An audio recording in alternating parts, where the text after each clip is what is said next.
What is up, my loves? It's your girl Diamond. I'm back with my own new review of Married to Medicine. Not a lot happened in this episode. It was pretty much the same conversations that have happened in the last episode. How do we move forward with T and Quad? Do we choose between one or the other? And I'm tired of it. So we first see Dr. Jackie and Simone having lunch. They ain't talking about nothing. They talk about Phaedra writing a check for the $40K that she owed for the Met Gala Foundation. It was great. It was received. That has been done and settled. Simone and Jackie are getting on my nerves, talking about how Phaedra don't want to be a part of the group. Phaedra did not know how to handle being a part of the group. No, she wanted to make sure she was a part of a group she really wanted to be around, where the money was good. This shit she ain't got time for. And how they're still placing blame on Phaedra about being a part of the issue that transpired at Key West with Apollo and his wife, still not holding Heavenly accountable for being the one to invite him on the trip because she wanted to embarrass Phaedra with Apollo being there. And then to say that Phaedra knew the entire time that Apollo was coming, and I don't see how she can have an issue with him coming because she brought him to New York for the reunion, but that was a controlled environment. Yeah, because it was just him. She got the problem with the wife. She don't like the wife. We've seen that in Key West. So the fact that you knew to invite him, that he will bring his wife, she said, oh no, y'all not about to one up me on this shit. I'm gonna bring my plus one. Then to also add that she knows that Apollo gets jealous when she's around other men, and she wanted to invite her date just so she can have that energy, so she can have that reaction, and it worked. No, it was going to work anyway because Apollo is still keeping tabs on Phaedra, which we saw in Key West. And y'all shouldn't even be mad at Phaedra for playing that game. Y'all should be mad at Heavenly for wanting to have that type of energy, for wanting to have that type of moment. So y'all can fucking miss me with, well, Phaedra needs to own her part. Phaedra needs to own her part. I don't give a fuck. I don't care. If she played the game with y'all because y'all wanted to have that moment, still place the blame on the person who wanted to have this moment, which is Heavenly. Okay? But at the end of the day, she ain't got time for you bitches. This is why she's leaving this show. And I'm tired of y'all keep on mentioning Phaedra when she's not even here anymore.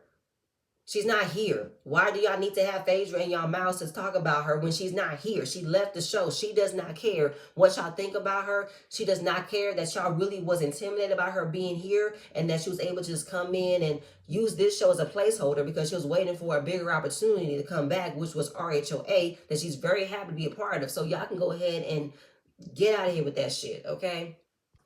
So we're moving on. We have Contessa and Heavenly sitting down to discuss what their friendship is looking like moving forward. They have been polite with one another, but they've still been distant.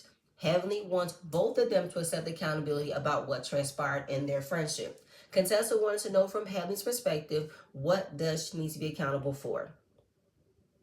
Heavenly doesn't want to answer what does she need to be accountable for because she says she doesn't want to go backwards. It's not going backwards. If you want to say it's both of our parts, I might not know exactly what I need to be accountable for, so refresh my memory. Tell me what I need to know. So don't say we need to do it if you're not going to give me an example. So we get to the main issue, which was Contessa confiding in Heavenly about her marital issues. It flashes back to the reunion where Heavenly said, if you're going to dog your husband and still decides to stay with him, then shut the fuck up and stop talking about it. I have to agree with that. While you are having issues with your husband, don't confide in somebody and then act like what they're saying is wrong when you gave them that information.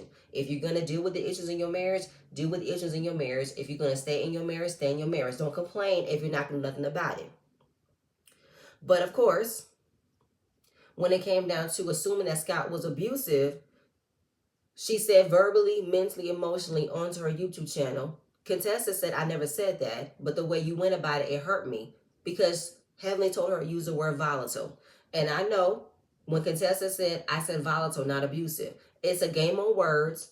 People can say, oh, that's not what that means. It's not going to be this way. It's you don't want to admit. But it could be a certain situation that had that energy being met towards her is not how he's treating her all the time. It could have been a certain situation. But considering that she did confide in Heavenly about it, Heavenly did use it for her content on her YouTube channel, and she feels like that wasn't right, that wasn't fair, that hurt me. And I know Contessa did speak about her marital issues on the show, where everybody had their opinions about it, but I guess the way that Heavenly took it to her YouTube channel and dug deep, added more to it, that was very uncomfortable, that was very hurtful, because if I confide in my friend about my relationship, the last thing I expected for you to do was to use it for your YouTube channel. And that's where it's kind of like a lost in translation. Because in a nutshell, it hurt her the way that she did it. Heavenly is not going to be held accountable because she doesn't want to admit that she was wrong. She's sorry for the way it carried on. Because even though it's what Contessa told her about her relationship issues, Heavenly still used it and betrayed her friendship. But Heavenly don't want to admit it. She said we're going to have to agree to disagree and admit that should have never happened. That is Heavenly's way of not apologizing, but realize that she shouldn't have done it. But of course, this is what Heavenly likes to do. She likes to give empty apologies, empty accountability, because she said, I'm going to say something and I'm going to take it back. That is tiring as hell. Okay? But what they want to do is get to know one another currently. So Contessa is hosting a health fair for the awareness of diabetes. And it's going to be a well-rounded event where doctors, anybody in the medical field, they're going to bring their spouses. She's inviting everybody. Heavenly is instantly on the defense, calling out how she's wrong for wanting to invite everybody. But this is my thing. This is a medical event. Why wouldn't she invite Greg and Sweet Tea, considering Greg is a psychiatrist? He's in the field. I think Sweet Tea was a medic in the military, so I don't see how they wouldn't be included. But I understand as far as Greg filing charges on King, and that is an issue. But Contessa doesn't understand of penalizing Sweet Tea for it when it was Greg's decision. And I'm not going to use my personal feelings to not show up for a real cause. I'm not going to use that. And I have to agree with Contessa. This is something that is going to have to be understood from now on. When it comes to certain events that are for a special cause, we got to put our personal feelings to the side and be there for what the cause is for. So for Heavenly to instantly say, see, you wrong, you wrong, you wrong, and I'm going to say it, I'm going to get my ass whooped, but you wrong. I'm like, Heavenly, shut the fuck up. Because sometimes the way you like to always point out how other people are wrong, you never like to accept when you're wrong. Because this was supposed to be about you and Contessa figuring out your friendship. And the moment she says something you don't agree with, you just already willing to be argumentative. You're already to be combative. And I'm just can't do it. Can't do it. Moving on from there. So we got Toya. She's checking on Eugene. Eugene hurt his toe. I think the golf cart that the kids were riding on with Toya dropped on his foot because it died. It needed a charge. And she reflects on the conversation she had with Letitia. And she said, I wasn't trying to be mean. I just wanted her to own her mistake. But she kept defending the fact that she was just trying to be there for her husband. But it's like, how are we going to move forward? Maybe if you own your part and talk to your husband about how you're owning your part, maybe he can own his part and how we can move forward. I am still believing that Toya wants to be around Greg and Sweet Tea. Even though she said, I'm going to be there for Quad, I still want her around. She just wants for Sweet Tea to admit she wants to do better. She's going to act better. I know it's looking like Toya is just flip-flopping, because how you going to say, I'm going to be here for Quad, because they can hold themselves accountable. And if you're not going to let me know you're going to hold yourself accountable, then I can't choose you. Something else has to have occurred for them to still add that conversation about, can Sweet Tea hold herself accountable? Can she control her actions? Can she control her behavior? Something else might have been said and done that we're just not seeing. Eugene always being the voice of reason, because when it came down to his conversation he had with Greg about what happened with the charge, Greg asked them, is King their friend? Because he knows he's not cool with him.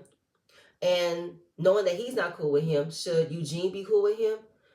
I don't think Eugene really answered him. I think he just understood and just left it at that, because he did say that last year Quad was not our friend. We did just meet King, and with the way that Sweet Tea and Greg came around, we've always been around them. We've always carried a relationship with them, so it can look as if we're abandoning them to be there for Quad and King, and they're looking like, oh, so we're just going to be left out, we're just going to get kicked out. That's how they're feeling.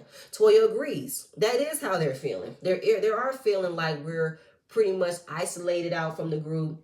Nobody wants to be around us because they're too busy being there for Quad. And Eugene said he wants Letitia and Greg to really mentally take care of themselves and think about how they want to move forward. And if they want to be honest about what they want, and if they want to regroup and move on, that's their prerogative. I do think that might be the smart decision for them. Because if their marriage is what's important for them, and this show and this group is not working, then they do need to take that time to get themselves in order. And Toya was like, if they're running away from the issue, then that's a problem. But unless you're not running back to fix the problem, then go ahead and do what you need to do.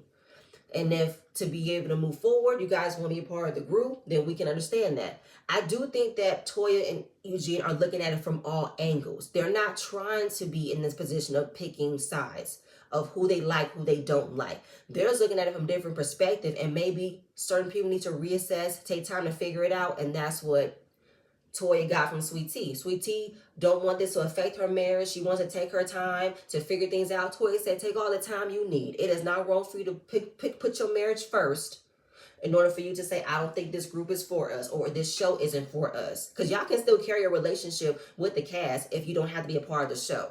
And just like how everybody else who's married, they would choose their spouses versus being a part of the group. So we're not going to say what Sweet Tea is doing is out of the ordinary, because that's what anybody would do.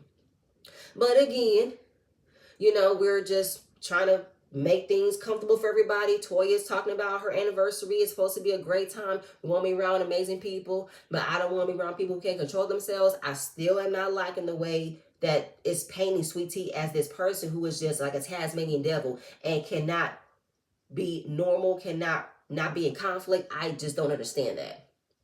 But moving on from there. So we got Quad having a poolside date with her man King. Got a little jacuzzi action going on. And they're talking about moving in together. She really loves her house. She's happy that she purchased house on her own. And he's not keen on moving in with her because he figured they can buy a house together. And she's like, why can't you forego your ego about a man who's not comfortable moving into a woman's home? But I'm also wondering, Quad, if you want him to move in with you, are you aware of the dynamics of how you need to provide a space for his daughter too? Because I think that he comes with a package deal. Wherever he goes, his daughter goes. But she understands his hesitations, but at the same point in time, she doesn't want to be held hostage by a man who is constantly telling her that he's done everything for her. He's putting everything over her head like she never done anything for herself. She never provided for anything. And with her testing King as if he's not going to do the same things that Greg does, like take the trash out, clean up after himself. If you're coming here, you're making yourself a home in my home, the least you could do is do certain things around the house. Take the trash out, wash the dishes, help me out with certain things. That's what you're supposed to do, because that's what Greg didn't do. Greg kept the same trash the next day. He never did anything else in the household. That was all Quad. So she says she's recognizing that the things from her past are being brought up in her new relationship. She doesn't mean for it to slip up. It just happens. Well, it's already happening, Quad. You're already not comparing, but you're already testing on whether or not King is going to automatically do certain things you expect for him to do because you're in this relationship with him, and you're expecting for him to step up and take charge on things as you would want another man would do regardless. And yes, both have hesitations. Maybe King has had his hesitations on moving in with another woman. Maybe it wasn't a good idea. Maybe it wasn't a good experience. So maybe coming together on one home will be the right ordeal. I am telling you this though, Quad. Do not sell your home. That's what you should not do. He said maybe you could rent it out. You could. You leave it for your family. But do not sell your home. There's no telling what's going to happen once you guys move in the same place. Y'all might not be compatible. So maybe y'all should just figure out how y'all can just cohabitate in each other's homes. You know what I'm saying? Make his home your home. Make his home your home. Y'all can just go back and forth. You spend some time in his home. He spends some time in your home. And when you guys are reaching that point where you guys don't want to keep on going back and forth, y'all want to say you want to live together for real, then y'all can come together, put 50-50 on the house. Test it out. That's what y'all need to do. So that was a great conversation to have. And we're going to move on from there. Oh, my God.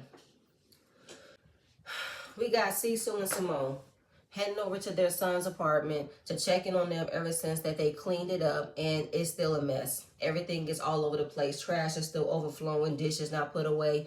It's a slap in the face for both Cecil and Simone because y'all have spoiled those boys rotten that they don't know how to pick up after themselves. It is disgusting.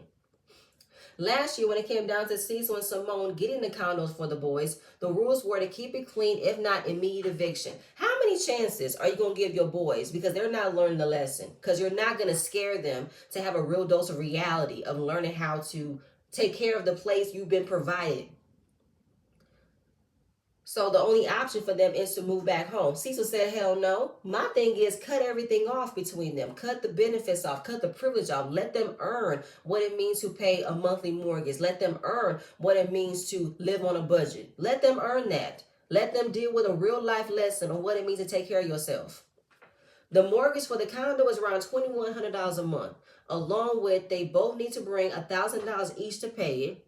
And then you got regular bills attached to it, electric, gas, trash, water. That's another $1,000 that they both need to pay.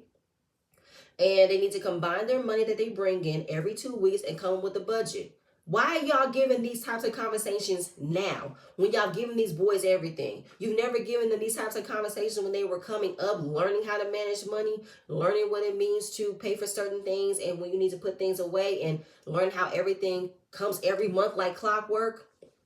Simone wishes that her boys took after her about when she became independent at 26. She was paying for her own bills. Her mother would chip in when she can. Cecil said, first of all, your mom been giving you care packages ever since you were 30 years old. I don't think you ever bought your own pair of underwear until you were 40. But that's what mamas do. My mom does the same thing for me. When I was down and out, my mom helped me a lot. So we're not going to say that. But for the way you're not teaching your sons that mommy and daddy are not going to be able to have it all the time, you're going to need to learn how to do it on your own. I should kick both of y'all asses right now. Because she wants to say, y'all need to act like $2,100 is not a lot of money, because it is, because mommy and daddy are not going to always be able to pay it. I really want y'all to feel like this is a lot of money I got to pay each month in order for y'all to have a roof over your heads. So she wants them to email their pay stubs so they can learn how to manage their money so they can handle paying next month's rent. But Simone and Cecil, y'all should be ashamed of yourselves. Y'all did a horrible job with raising y'all boys to learn how to live in the world. Y'all never taught y'all kids very early on how to take care of themselves. They should have learned how to take the trash out at 8 years old, learn how to sweep and mop all the way up until they were 16, 17 years old. These life lessons should have been taught to them regardless if you and Cecil had the money to buy a cleaning lady, a maid, or a service. It should have been taught regardless. I don't think that there should be no amount of privilege trumping over a learning lesson on how to take care of yourself. There is nothing wrong with teaching your boys how to sweep, mop, clean the bathroom, do their own laundry, pick up after themselves. It is nothing against that. I don't care if you're raising boys. It don't matter. Boys should learn the same things girls learn, because they're not going to grow up in this world assuming that they're going to find a woman to take care of them. No, that really pissed me off, that y'all really have to give y'all grown-ass adults, grown-ass sons, life lessons of what it means to take care of themselves in this world. But y'all make it so easy for them to not have a care in the world because you're paying for everything. You should cut them off right now. Whatever allowance they have from y'all, whatever budget you give them, cut it off. Let them really learn what it means living check to check. Let them really feel what it feels like. Please let them. Don't know. That's all I got for y'all, because y'all pissed me off with that shit right there. And I'm going to move on from there. We got Contessa. She's setting up her healthcare awareness for diabetes. And it's not just awareness for diabetes. It's also people who have had kidney problems, people who have a hard time paying for medical care. And it's a well-rounded mission event, a well-rounded event for everyone to receive a whole bunch of information. We got Damon and Heavenly arriving to the event. They're having a conversation about this is an important cause. They enjoy giving back. Heavenly tells Damon that King won't be able to come because of what transpired. Damon thinks it's ridiculous because King is a well-rounded dude. He's a nice person. Damon, do you really know King like that, or are you just fangirling like everybody else?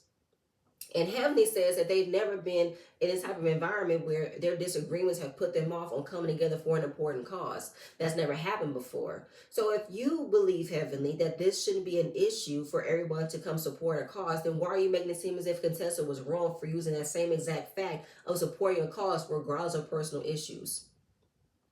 Heavenly is assuming that Greg is jealous that he didn't want to see Quad with her new man. Well, it could be vice versa, though. Quad felt like it was a slap in the face that you brought Sweet Tea around to throw it in her face. So 2 and 2. So when everybody came, Quad came. I think Quad had her cookbook. Maybe it's also added help on how recipes can aid to people who've had diabetes. Contessa was very happy to be the chairwoman of this event because diabetes has affected her family. Her maternal grandmother passed away due to complications of diabetes. And it is hard for African Americans to receive proper health care. They've been blocked by having proper access. And this is a way for us to give back to y'all. And it is nice to know that diabetes affects everybody. It affects how you have proper dental care. It helps when you're having complications of pregnancies. I did also enjoy seeing the men outside doing little football drills. We see Steve, Curtis, Damon, and Scott. And then I think Steve brought a friend of his, Mike Davis, a former retired player from the Falcons.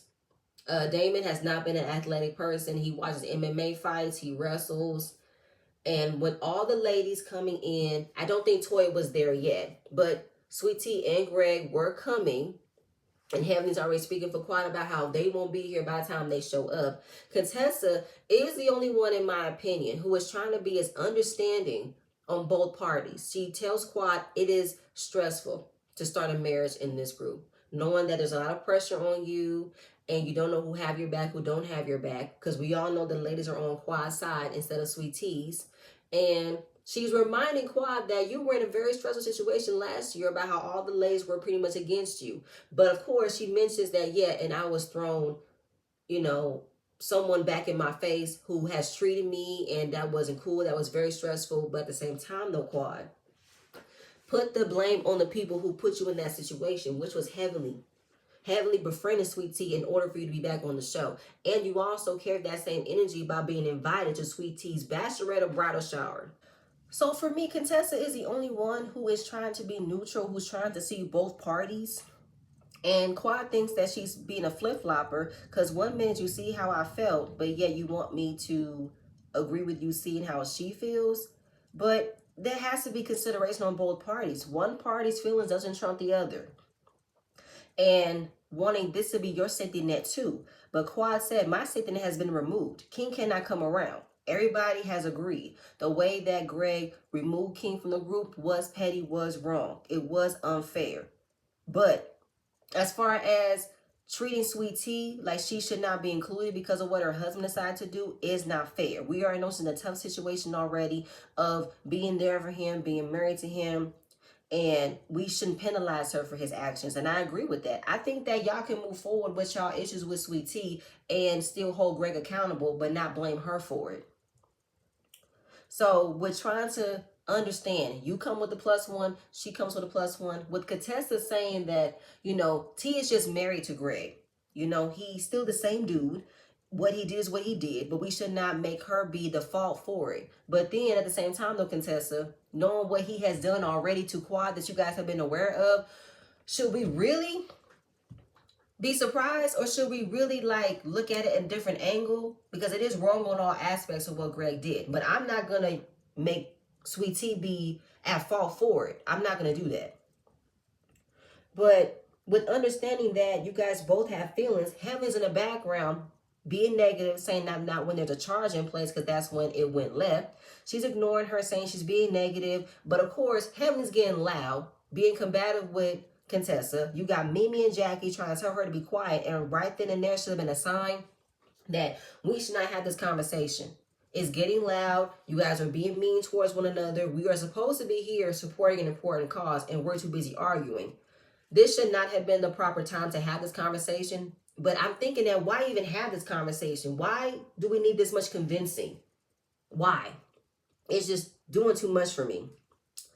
And Contessa can't even get what she wants out because Heavenly's too busy cutting her off and being combative with her. And the truce between the two of them has been over. Can't even be cordial long enough just to allow a conversation to happen without you thinking that somebody else is wrong or somebody else don't understand things, how you can do this, how you can do that. It's just too much. Too much is too much. So Contessa pretty much told Heavenly, y'all can go. Because I know that T and Greg are on their way. Y'all don't want to be here. Go ahead and exit stage left because y'all doing too much. And Contessa believes that Heavenly will not change, doesn't want to change. And all the fellas are outside talking about Greg. Scott said that Greg will be able to make it to the last hour. Steve had a recent conversation with King, and King pretty much wants to move forward. But everybody is annoyed with Greg about how it should not have gotten to this point. Because listening to the conversation that Scott had with Eugene when they went over to see Greg, or when they all hung out, he don't want nothing from Greg. I mean, oh my God. So when it came down to Scott, Eugene having the conversation with Greg, he don't want nothing from King.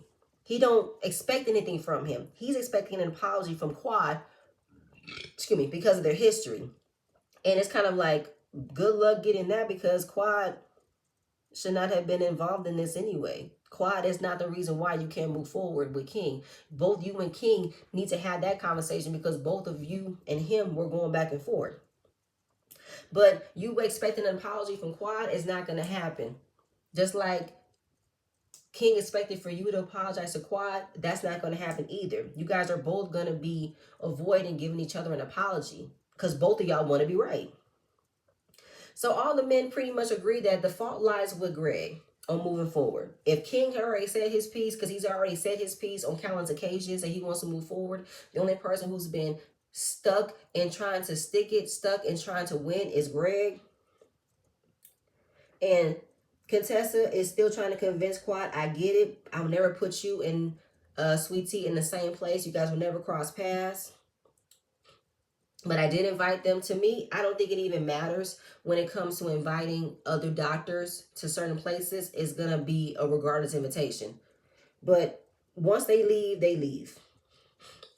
So when Sweet Tea and Greg comes in, Contessa said, we missed you. No, you missed her, Contessa. Don't say that. Mimi is doing the talking about asking Sweet Tea, I didn't hear you say what you wanted out of it. Can you tell me, what do you want? So when the conversation flashed back to her and Toya, she pretty much says, it's my marriage over the group. That's what it is, which I don't think any of the ladies can disagree. But then she's asking her, what are you going to be working on as far as your mental? Are you going to try not to be in any conflict with anybody? But then it's kind of like, why are you giving her the disclaimer or telling her if she's going to be back into the group, she should behave herself accordingly? As if just a moment ago, Contessa and Heather were going back and forth. They were being a bit rude and disrespectful towards one another. Like, you guys are a bunch of ladies who cannot handle different opinions, different understandings, different perspectives. Y'all are already in a space of conflict. So to tell Sweet Tea that if she was to come back, she can't be in a space of conflict, no, that's not going to happen.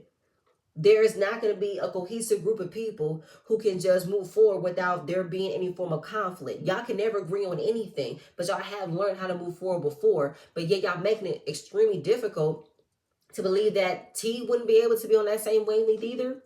That's the weird part for me. Y'all have had tons of fights, tons of disagreements back and forth before, and y'all been able to move forward. But for some odd reason, it's Sweet Tea that's going to have the issue. It's Sweet Tea that's not going to be able to move forward. Yeah, don't like that at all.